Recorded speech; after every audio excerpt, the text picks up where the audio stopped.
कच्छ जिला के भुज नगर में 4 साल पहले बनावटी नोट के गुनाह में पकड़े गए वैसे 2 अपराधियों को भुज सेशंस कोर्ट द्वारा 4 साल के बाद 4 साल की सजा करने का फैसला सुनाया गया है।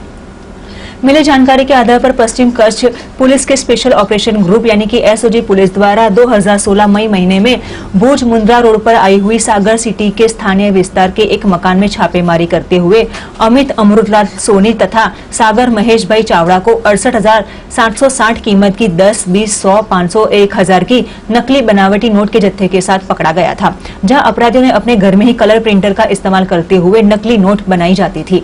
वहीं छापेमारी के दौरान पुलिस ने नकली नोट के जत्थे के साथ colour printer, cutter machine, printing की colour, black and white cartridge आदि चलनी नोटों को बरामद किया था, जहां अपराधियों को जेल के पीछे डाला गया था।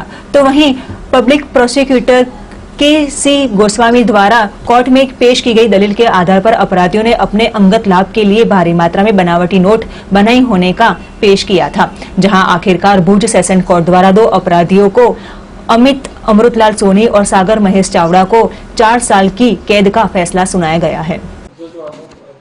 सेंटर ने ओके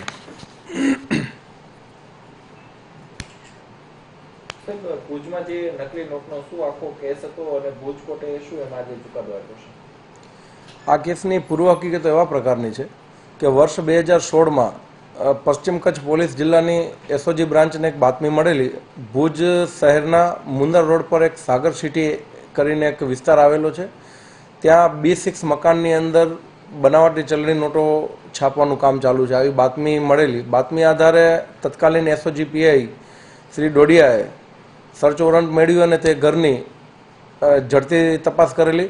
ઝડપી તપાસમાં તે વખતે સાથે સ્ટેટ બેંક ઓફ ઇન્ડિયાના મેનેજર, એફએસએલ અધિકારી અને એસઓજીની ટીમ સાથે આ ઝડપી તપાસ દરમિયાન અમિત અમૃતલાલ સોની અને સાગર મહેશભાઈ ચાવડા નામના 2 યુવકો ત્યાંથી હાજર મળેલા। એની સાથે સાથે એ ઘરમાંથી કલર પ્રિન્ટર, બોલ્ડ ક્વોલિટીના વ્હાઇટ પેપર્સ A4 સાઇઝના, સાથે સાથે કટર, ખાલી અને ભરેલા પ્રિન્ટિંગના કાર્ટ્રીજીસ પણ મળી આવેલા। આ તમામ મુદ્દામાલ સાથે એમને લઈ અને ગુનો દાખલ થયો અને ગુનો દાખલ થયા બાદ લોકલ ક્રાઇમ બ્રાન્ચે તપાસ કરેલી અને આ બંને આરોપીની વિરુદ્ધમાં ચાર્જશીટ ફાઇલ કરેલો। સેશન્સ કોર્ટ સમક્ષ આમની આખી ટ્રાયલ ચાલી। ટ્રાયલ દરમિયાન અમે આ તમામ મુદ્દામાલ સાથે અમારા પોલીસ અધિકારીઓને અને સરકારી પંચોને પણ અમે તપાસ્યા। અમે DFSના, FSLના અહેવાલો, પંચનામાઓ અદાલત સમક્ષ રજૂ કર્યા। અમે કોર્ટ પાસે એ સાબિત કરી બતાવ્યું કે જે આ બંને આરોપી અમિત અમૃતલાલ સોની અને સાગર મહેશભાઈ ચાવડા, જે બંને આવા પ્રકારનું ગેરકાયદેસર નકલી નોટો છાપવાનું કામ કરતા હતા, આ લોકોની માનસિકતા, એમનો મેનશ્રિયા અદાલત સમક્ષ આવ્યો। અમે કોર્ટ પાસે અમારો કેસ એસ્ટાબ્લિશ કર્યો। કોર્ટે અમારી દલીલો, અમારા 40 જેટલા ડોક્યુમેન્ટરી આધારો, અમારા FSL ને DFSના રિપોર્ટ સહિત અને અમારા 10 પોલીસ અધિકારીઓ પંચોની જુબાનીના આધારે આજે કોર્ટે આ બંને આરોપીઓને બનાવટી ચલણી નોટો છાપવાની પિનલ કોડની કલમ 489 A, C અને D નીચે 4 વર્ષની સખત કેદની સજા અને ₹5,000નો દંડ કર્યો છે। જો બંને આરોપી દંડ ન ભરે તો વધુ એમને 3 માસની કેદની સજા ભોગવવાનો પણ આદેશ કર્યો છે।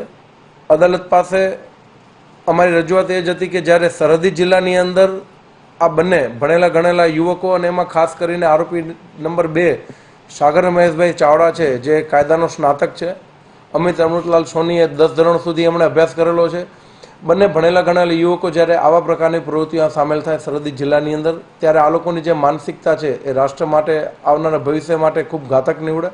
અને જ્યારે આખો કેસ અમે એસ્ટાબ્લિશ કરી ચૂક્યા છીએ ત્યારે બંને આરોપીઓ મને અમે સજાની માંગ કરી। એડિશનલ સેશન્સ જજ શ્રી PS ગઢવીએ આજે આ બંને આરોપીઓને 4 વર્ષની સખત કેદની સજા અને ₹5,000નો દંડ કરતો આજે એક ચુકાદો પાસ કર્યો છે।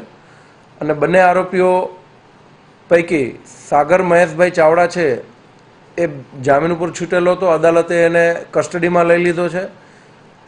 લોકડાઉનની પરિસ્થિતિના કારણે અમે આ કેસની પૂર્ણ દલીલો ઓનલાઈન કરી અને આજે નામદાર અદાલતે આ જજમેન્ટ પણ ઓનલાઈન આપી અને બંને આરોપીઓને પાલારા જેલમાંથી વિડીયો કોન્ફરન્સથી હાજર રાખ્યા હતા અને બંને આરોપીઓને આ પ્રકારની સખત કેદની સજા કરવા અને દંડનો હુકમ કરેલો છે।